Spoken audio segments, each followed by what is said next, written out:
Hi everybody. This is my first ever NFL mock draft, or rather big board.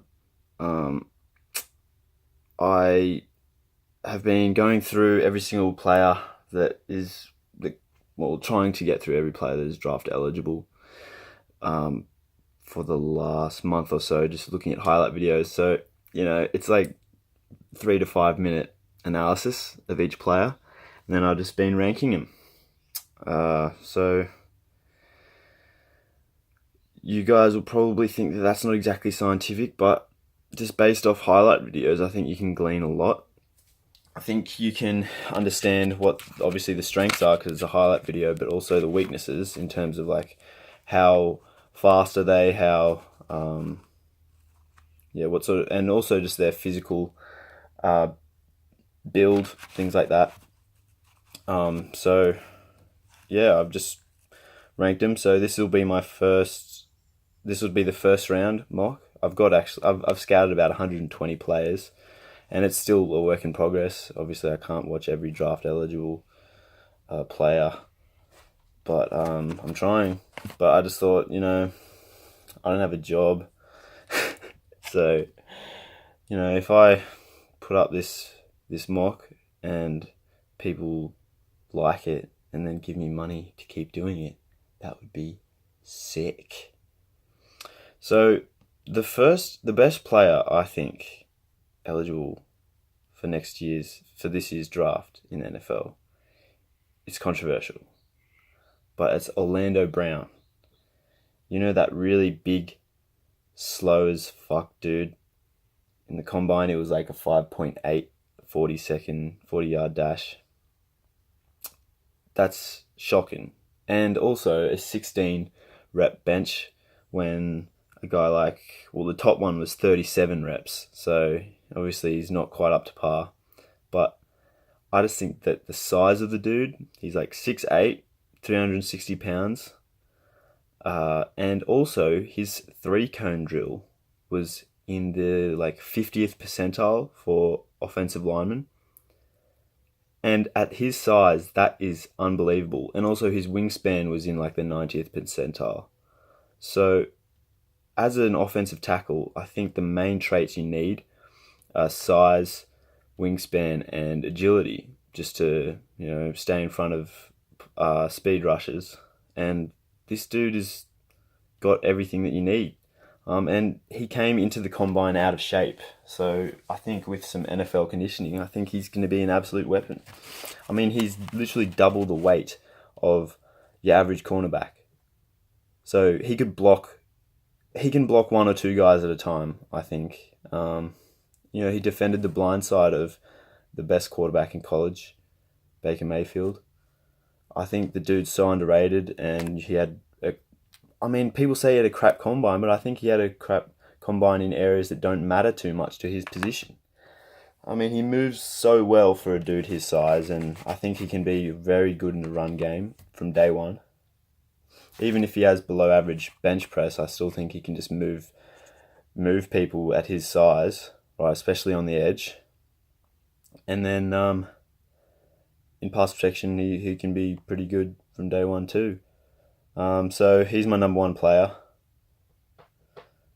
Take it or leave it. You guys will be surprised with what I think, because frankly, only 2 quarterbacks I think should be in the first round, and they're in the late first round, and they're not the quarterbacks that you're gonna think. So we'll get to that. I'll tell you now. Mason Rudolph out of Oklahoma State. The dude is, I've got him 22nd. He's just got basically the best footwork, so he can move around the field and scan everything very easily. So he's got great fundamentals.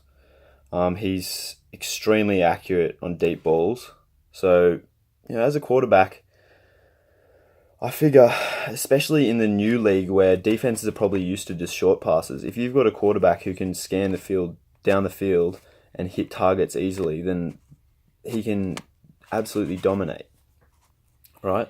So, he was in an air raid system, and I think whatever team drafts him can basically get a dude who can hit targets and also withstand pressure. I think because he moves so well in the pocket and he's big, like he can take hits.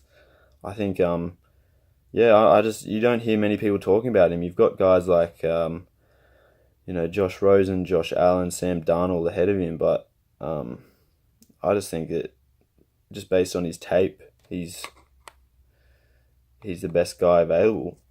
And then at 27, no, I'll leave it till later, so that you keep paying attention. You don't just see the quarterbacks and leave. Right, number 2, best player is the safety Derwin James. Now that dude, he's basically a complete back. He's big enough to stop the run. He can sit in the box and destroy people. I think he can cover tight ends and running backs in space. I think he could even cover some receivers. So he can play all over the field. And I think personally, I think the most important defensive players on the field are the safeties because they're the last line of defense. So if you've got good safeties, then everything else can follow on from that. Derwin James, number 2. Number 3 is the tackle, Mike McLingchey. There's a trend in this video that I really value tackles and safeties. So basically the hierarchy of the importance of players, I think, is safeties, cornerbacks, and the offensive line. And then it's kickers. Yep, kickers. Kickers are more important than tight ends. They're more important than quarterbacks because if you've got a dude who can slot it guaranteed, then it's 3 points or an extra point in the bag, and that is important. That is very important. So, and you look at all the great teams throughout history, and they've had good kickers. So, and the same goes with safeties, tackles, cornerbacks, right? So, and also when you look at the Super Bowl that just went by, Nick Foles carried the team. Well, not carried, but you know what I mean? Like Nick Foles started the season maybe a top 40 quarterback, and he won a Super Bowl. So I think quarterbacks are almost a dime a dozen, whereas talented offensive linemen, talented secondary players, and talented kickers are less so. So if I'm drafting the tougher positions to get. So that's why I've got Brown, James, and McGlinchey. I think McGlinchey is just really solid. He's quite nimble. He can be really good in the run game. Might need to add a little bit of bulk, but and also just pretty quick and can protect the quarterback quite well. Number 4 is Minkah Fitzpatrick. Now I have him as a free safety. I think that's his best position, but he can play corner. He can play strong safety. I just think free safety is best because that way he can still use his coverage skills, sort of in the middle of the field, but then he can using his instincts and things to make plays, whereas cornerbacks are more so maybe just covering. But he can do that as well, so that's why he's got such good value at number 4. Number 5 is the first guard off the board. It's not Quentin Nelson. It's Will Hernandez out of the University of Texas, El Paso, which is a small university, but the dude is straight up dominant. So and watching his tape, I was like, how is this dude so damn strong but so nimble, right? And his combine showed that, like 37 bench reps, and his 3-cone drill was great as well. So he's both stronger and more nimble than Quentin Nelson. And I've seen Hernandez mocked in the second round. I don't get it. I think he can be absolutely dominant in the run game and pretty good in the pass game straight away. So he's a number 5 guy. Number 6 is the safety, another safety, Marcus Allen out of Penn State. I think I've seen him mocked in the 3rd round, I think, but just watching his tape, like he knows exactly what to do. And at 6'2" and like just a bit over 200 pounds as a free safety. And He's not that fast, but I think you probably don't want him as a lone safety anyway. I think you just have him sort of in the box or just sort of close to the play, because like his box jump was really good, so he can just explode. And yeah, he has the height to just see over sort of guys and just make plays. I think he can. Yeah, I think and blitzing. I think because he was pretty good bench press as well, so I think he can just push off guys and just rush the puck, like sort of Harrison Smith style almost. I think, and Harrison Smith was one of the best players in the NFL last season. Number 7 is the center, James Daniels. Just solid all around. Very nimble, doesn't get pushed off the line, and can make plays from the run game. And centers they're sort of pretty valuable. I don't think there's that many centers. That's something I'll probably have to look. I think the next center I had was like Billy Price in like the second or third round. So yeah, if I'm picking, I'd want that dude. Number 8 is the strong safety DeShon Elliot. People call Derwin James a Cam Chancellor type, but I think DeShon Elliott is a bit more like, he plays with a bit more physicality. He's big enough to play some linebacker positions, I think. So if you got him sitting in the box, then he can just absolutely dominate in the run game, but also he's quick enough and long enough to cover tight ends and running backs in space. And number 9 is the tackle, Colton Miller. Super athletic. Not that long, but he's probably nimble enough to make up for that. Just a solid all-around guy. Number 10 is Quentin Nelson. As I talked about, comparing him to Hernandez. He's not quite on Hernandez's level, I think. But he'll, number 10, that's really good for a guard.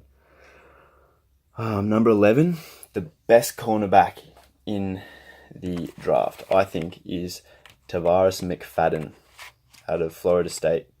The dude's like really tall, so he can cover the biggest receivers, and he's quick enough to guard inside as well. I think that dude's super underrated.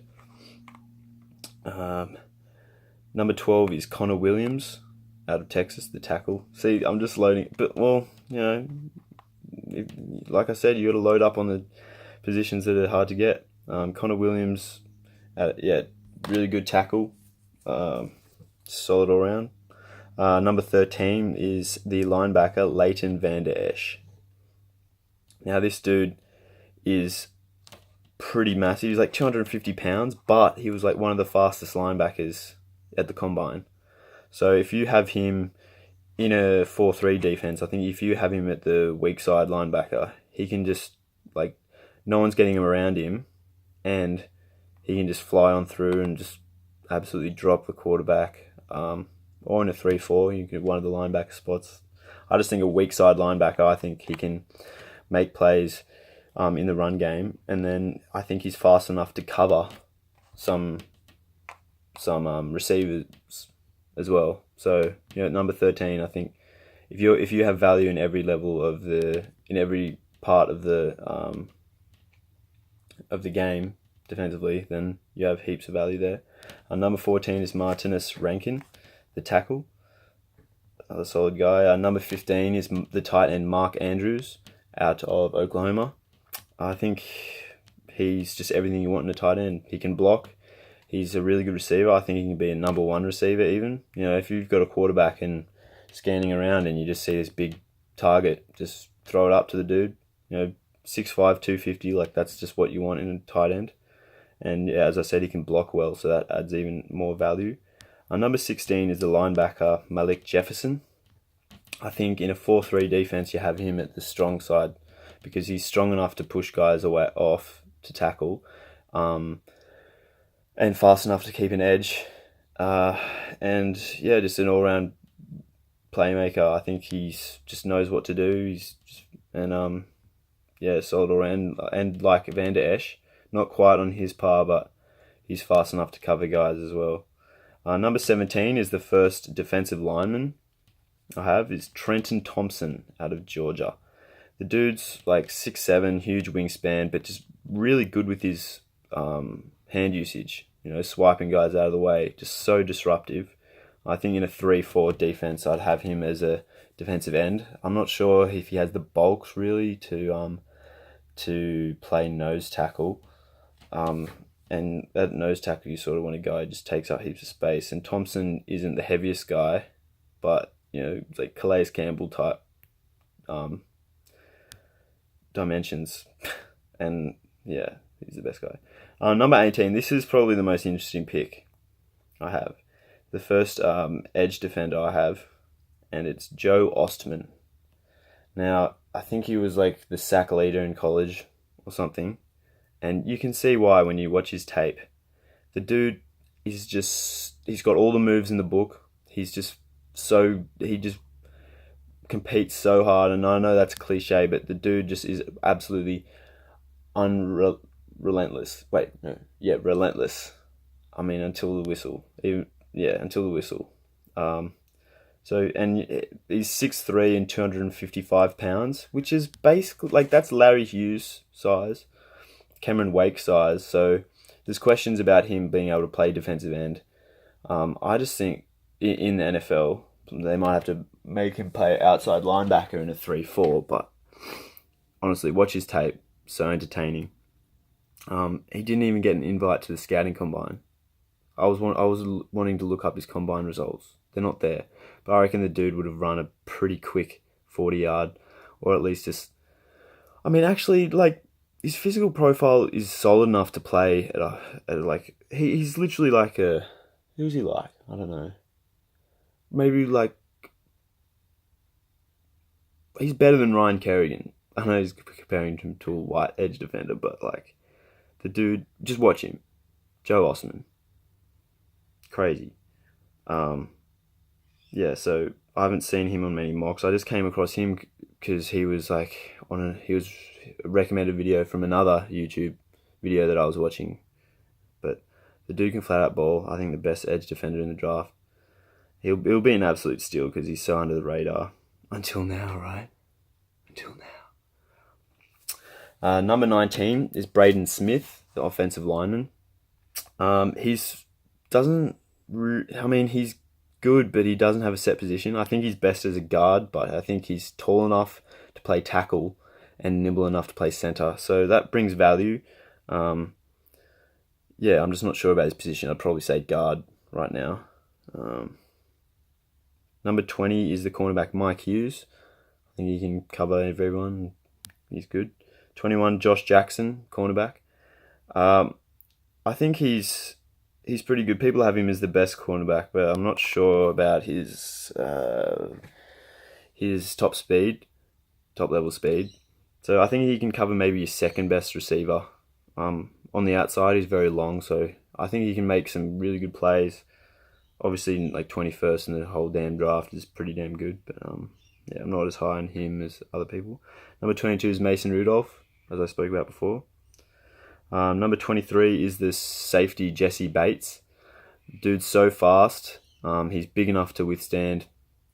I think he's better as a strong safety. I think you don't have him in the box though. I think you have him covering some receivers because he's got awesome coverage skills for a safety, but he's fast enough and strong enough tackler to make some plays there. Number 24 is the edge defender Doran Armstrong.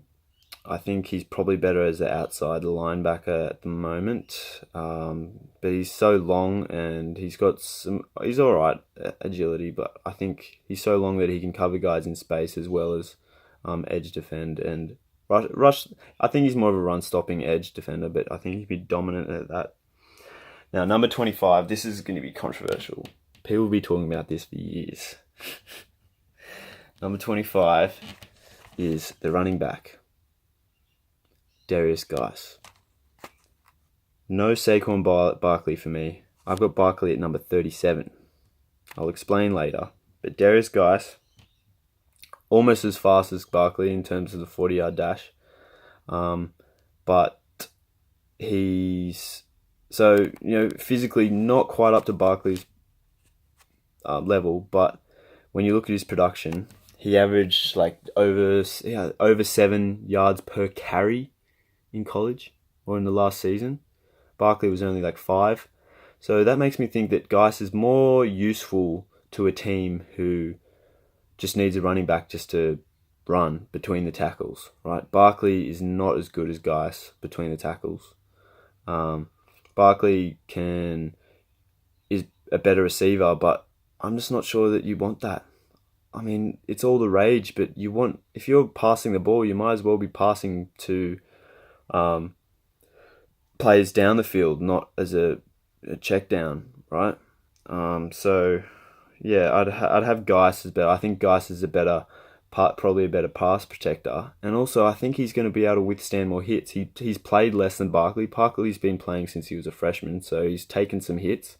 And Barkley's 6 foot and 230-ish pounds, whereas Geis is 2 inches shorter and about 225 pounds.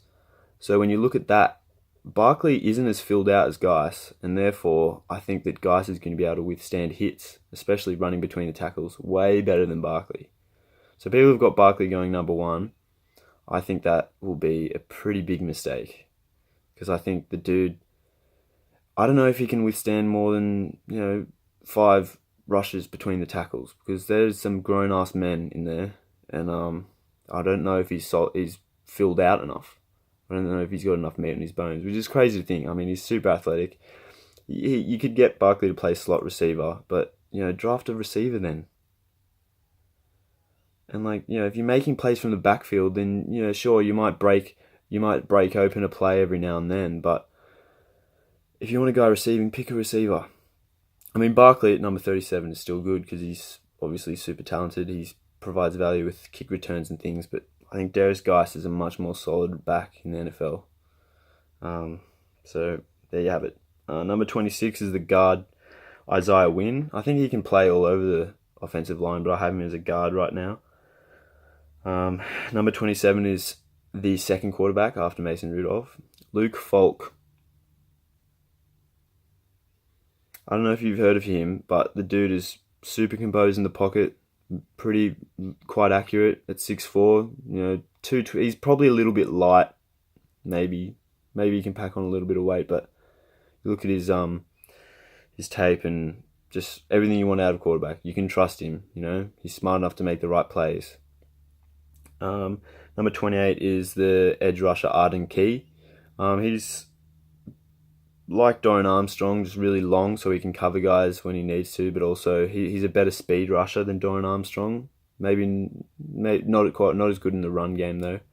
I've heard talks about him being an off-field issue, but so when I think about the draft process, I think you just have to set up a big board based on talent, and then sure, you maybe get an idea of what the player is like, and then if they've got some glaring issues that make you think, no, we can't draft this guy, then maybe you bring him down the draft boards, right? So there's a defensive tackle out of Michigan, Maurice Hurst, and I've got him in the 3rd round just because he's got this health scare, and just based on his tape, he's really good, but when you've got that in your mind, I'm not sure that you can really draft a guy like that very high. Yeah, I've heard about Arden Key having some marijuana issues or something, but at number 28, just based on on-field production, I think he's really valuable. Number 29 is the second defensive lineman off the board for me, is De'Aaron Payne out of Alabama. Alabama. I think he's very good with his hands.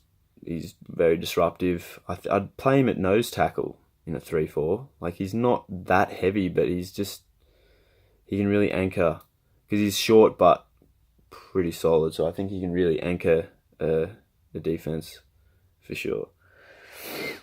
Number 30 is the running back Rashad Penny. Yep, he's the second back, not Barkley. Sorry, mate. But Rashad Penny, he's better. He's not quite as good as Geis between the tackles, but I think he can be okay. He's more of a top speed guy rather than a shifty guy. If my memory of the tape is correct. And he can receive a little bit. But like I said, I don't know if you want to back receiving more than 2 or 3 times a game. I mean, you look at James White and he balled out in the Super Bowl a couple of years back. Why didn't he get more touches in the last Super Bowl, James White? Belichick's weird, man. I mean, maybe he just likes the unpredictable. Obviously, bringing in White and bringing in Butler for his interception. But then you bench Butler, man. I'm not sure about all that stuff. Anyway, getting sidetracked. Rashad Penny. I think he can be really good. Number 31 is the cornerback Jari Alexander. He's pretty small, so you don't really want him on the most physical receivers, but he can cover everyone else. Number 32, and yeah, this is the last pick in my first round, is the linebacker Rashaan Evans out of Alabama. Alabama! Damn it. Look, if you guys enjoy this video, why don't you donate to... I could set up a Patreon page. I don't know. Should I do that? I feel like it's a bit wanky to set one up and then without anyone actually telling you. How do you make money, right? How do you make money? Maybe if I get a few views. I don't know. Anyway. If you donate to money on Patreon, maybe I could go to Alabama and say Alabama like that straight away instead of saying Alabama like some weird Aussie. Rashaan Evans, just really physical, strong as hell. He's got moderate speed, but he can probably cover some guys in space. Maybe not tight ends, but running backs. You can lock a guy in and take him down. In a 4-3, I think he's best as a strong side linebacker. I don't have that many Mike linebackers on my big board. A guy that stands out would be, I don't know, maybe I'll do another round. I think I got Tremaine Edmonds in the 3rd round just because I think the dude doesn't really know, doesn't really make the right reads or anything. And I saw one of my favourite YouTubers, Brett Coleman, he had Edmonds probably going in the top 10. I think that's ridiculous because I think Edmonds just won't be ready for like 3 or 4 years, if at all. I don't know if teams would be patient enough for that.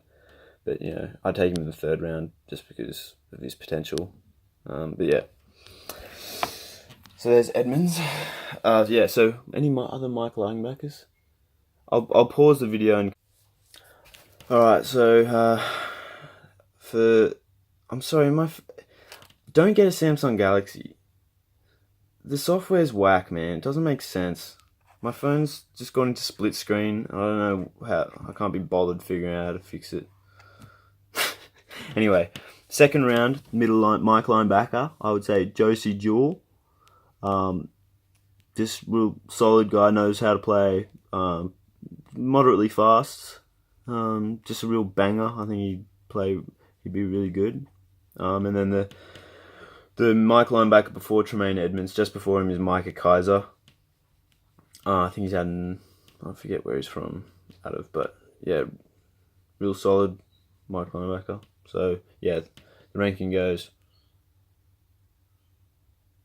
Well, this is pure Mike linebacker. So obviously, some of the linebackers that I mentioned, they could play it. Some of the safeties that I've mentioned, could play it as well. Others, yeah. So yeah, what rank? Yeah. So some of the guys that I've left out of the 1st round, I'll mention. I've mentioned some of them already, but number 34 I have. So just out of the 1st round, but so you might have noticed I had no wide receivers. I think the best receiver is Calvin Ridley. I've got him at number 34. I think receivers are the easiest to come by. So yeah, Calvin Ridley's the best guy that I think he can be a first option. Yeah, the reason I don't have wide receivers that high is because they only bring value in one facet of the game, receiving. They do a bit of blocking, but not that much. And you see a lot of guys just become good receivers who drafted in later rounds, so, and a lot of busts, right? And just because you can run fast like John Ross doesn't mean that you should be going in the first round, right? Calvin Ridley, really solid guy, first option, I reckon, straight from day one. Number 36 is Baker Mayfield. He's I don't think height's a problem. I think heaps of quarterbacks have proven that that's the case. I think he's just got really pretty good footwork. He's just solid all round, and I think he can make some plays on his feet. I'm not sure he makes the best reads. I'm not sure. But I've got him as the third-ranked guy behind Rudolph and Luke Falk. Just because I think, maybe height can be a problem to get your pass off, your throw off, but just not quite as valuable as the other guys, but still good, early second round, that's good. As I mentioned, number 37, Saquon Barkley. He's got the limitations, as I spoke about. No one's really talking, everyone's talking about him like he's the Messiah. I think he can be a really good player, but I wouldn't have him as your go-to running back if you want, like, actual run production, right? Like, he can run on the edge and receive, but I'm not sure about running between the tackles, and I think that's what you need out of a solid running back. Like, look at the past Super Bowl winners, the Garrett Blount, pure between the tackles running back, for both the Pats and the Eagles, right? And then Jay Ajayi as well. So I think a guy like that is super valuable, like a Darius Geis rather than a Saquon Barkley, is my opinion. Number 42 is the next quarterback. I should really do the second round. Why don't I do the second round? Maybe, I don't know. People might get intimidated by a video that goes for like 2 hours or whatever. I might do that. We'll see. I might link it after I finish this one. Number 42 is the quarterback Josh Rosen. I think he is pretty accurate, especially in the middle of the field where you can really expose like weaknesses in zone coverage and things like that. I think he can be really good. I'm not sure about his pocket, his calmness in the pocket. He's pretty skinny, so he's probably going to take some hits and not like it. But I think he can be, a solid quarterback. So that's in early second round as well. Number 54 is Josh Allen. They have people mocking him going number 1, and I'm like, why? Like, he's big, he can throw like really far, and he can move his feet. I think he's got okay fundamentals, but would you really trust him to make the right reads, make the right decisions? And I think he just doesn't look that confident. Like, you look at him at the combine, I don't like making the moral character arguments, like, or not so much moral character, but like just personality traits, things like that. I'm not sure about evaluating that because your play will indicate what personality you have on the field, obviously, right? But Josh Allen just didn't seem that confident. But, mid second round, I think he can be a solid guy. He's big enough to withstand hits, so I think he can be pretty durable. He's massive, actually. He can hammer some dudes like Big Ben or something, but it's just the passing game where like the actual like pure passing, and I think he might have some accuracy problems too. So he can throw it hard, but I'm not sure about accurately. But yeah, that's just my 2 cents. Number 64. So what's that? That's right at the end of the second round. Is Sam Darnold. So yeah, he's my 6th ranked quarterback. 1, 2, 3. Yeah, 6th ranked quarterback. I don't think his throwing mechanics he's basically going to have the same limitations as Mayfield in terms of getting his pass off, just simply because it's really low and it's just whack, I think he's going to be okay. Second round quarterback, that's pretty good. And he's pretty big, so he'll be able to withstand hits. And I think he's pretty smart. He can make the right reads, but yeah, I'm just not sure about the whole mechanics thing. I think that'll be a bit of a problem. Number 65. So this guy is probably rated. I'm mentioning him because he's probably not expected to go this high, but number 65 is Shaquem Griffin. So he's... people shouldn't... Well, he's a guy without a hand. But like, it's not a problem, you know? But I guess it's just an awesome story to think about, like him getting drafted in like the early third round of the NFL draft. But anyway, the dude's super fast, like a 4.38 40-second dash. So I think he can be an awesome edge rusher. Like, he's 228 pounds or something. It's a little bit light in the outside linebacker position, but I think he can make up for it just with his speed and also just his tenacity. And he's got some... he's really strong too, so he can push off the defenders. So while he might not be that big, I think he can definitely hold the line on the edge. But he's also fast enough to probably play like as a lone safety back, just covering, just providing help in the pass game from back there. So I think that adds to his value. I cannot wait to see him in the NFL, man. It's going to be a ball. And then, I'm mentioning, so the number 83 pick is Tremaine Edmonds. Like I mentioned, I'm not sure that he can be relied upon to make the right plays at the middle linebacker position. He's going to get drafted high, though. I'm not sure whether he should stay. I think he should come out. I mean, still in the third round. I still think that's a pretty good spot to be in, but I'm not as high on him as other people. But yeah. So that's all I wanted to mention for now. I'm super interested to see whether you guys... I mean, I'm going to get a lot of people thinking I'm crazy, but I just write down the name of a player after watching their film, then watch another guy's film and just think, well, who's more valuable? Who's better, more useful to a team?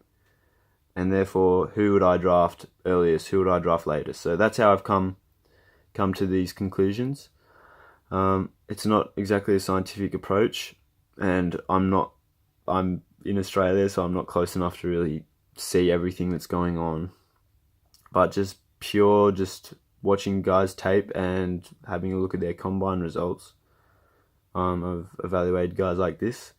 So yeah, if you've watched to this point, then you've done well. If you enjoyed it and give me some likes or comments or things like that, then I can know that you guys are watching, and probably bring out some more stuff if you're interested. I do the same process with my NBA big board. That's got some pretty unusual sort of takes, I think, I would say. So yeah, if you enjoyed it, just let me know in some way, and yeah.